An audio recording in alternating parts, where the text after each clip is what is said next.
Nabi Muhammad SAW bersabda dalam sebuah hadis yang dikeluarkan Imam Al-Bukhari juga Imam Bukhari, yang artinya adalah, tidaklah seseorang yang bersaksi bahwa tidak ada ilah yang berhak diibadahi dengan benar kecuali Allah, dan bahwasanya Nabi Muhammad adalah utusan Allah, dengan jujur dari dalam hatinya, karena ini amalan hati yang nanti kemudian terpraktekkan di lisan dan juga kemudian perbuatan.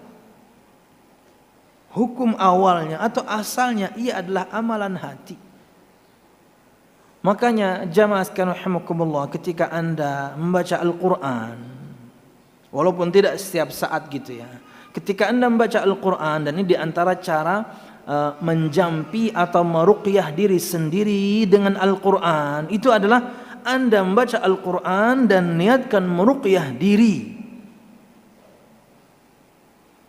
Kata Syekh Ali At-Tuwaijiri dalam pengajiannya yang diterjemahkan oleh Al-Ustaz Al-Fadhil Ahmad Zainuddin hafizahullah ta'ala di Masjid Imam Syafi'i, salah satu di antara 9 cara ruqyah mandiri itu, kata beliau, membaca Al-Quran, niat meruqyah diri sambil mengusap bagian yang sakit. Ya, sambil mengusap bagian yang sakit. Bahasan kita sekarang, karena jujur adalah amalan hati, usap tuh dada kiri.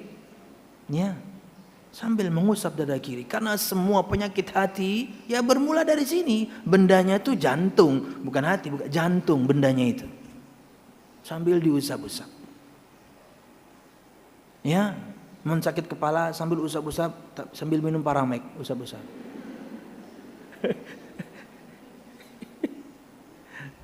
Gampang menghilangkan sakit kepala itu, kurangi hutang. Insya Allah. Kebanyakan hutang bang, nyata ya sakit kepala. Jamaah sekalian rahimakumullah, tidaklah seorang yang bersaksi bahwa tidak ada ilah Tuhan yang berhak diibadahi dengan benar kecuali Allah, asyhadu an la ilaha illallah, dan bahwasanya Nabi Muhammad adalah Rasulullah wa anna Muhammadan Rasulullah. Perhatikan, kata beliau SAW, sidqan min qalbihi, dengan jujur dari dalam hatinya, bukan kemudian seperti imannya orang-orang munafik yang lisannya, yang praktek kesehariannya memperlihatkan keislaman tapi aslinya kafir. Kita akan bahas setelah ini. Kemunafikan besar, memperlihatkan keislaman tapi aslinya kafir. Ini kemunafikan besar, kemunafikan keyakinan. Karena ada yakni kemunafikan yang kecil, yaitu kemunafikan amalan. Kita akan juga bahas nanti. Ketika Nabi Muhammad bersabda berkaitan dengan ciri-ciri orang munafik, itu maksudnya kemunafikan kecil. Tapi ia dosa besar, cuman dia kemunafikan kecil, kemunafikan amalan, yang tentunya akan mengurangi kadar keislaman seseorang. Jika berbicara dusta, ya, jika disebutkan di sini diberikan amanah dia khianat, kita akan bahas nanti. Lain dengan yang kita bahas ini, orang yang memperlihatkan keislaman tapi aslinya kafir.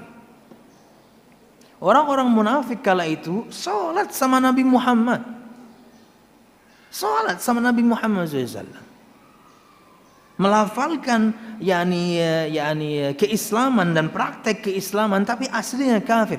Itulah kemunafikan besar, itulah kemunafikan keyakinan, itulah yang diancam oleh Allah Subhanahu wa taala, innal munafiqina fid darkil asfali minan nar. Sesungguhnya orang-orang munafik itu tempatnya di keraknya api neraka Allah Subhanahu wa taala.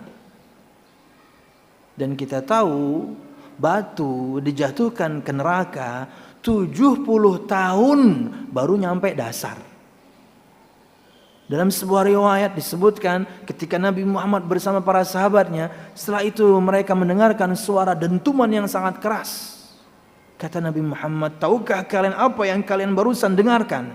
Kata mereka, Allah dan Rasulnya lebih tahu. Kata Nabi Muhammad, itu adalah batu yang sampai ke keraknya api neraka Allah dan sudah dilemparkan sejak 70 tahun yang lalu.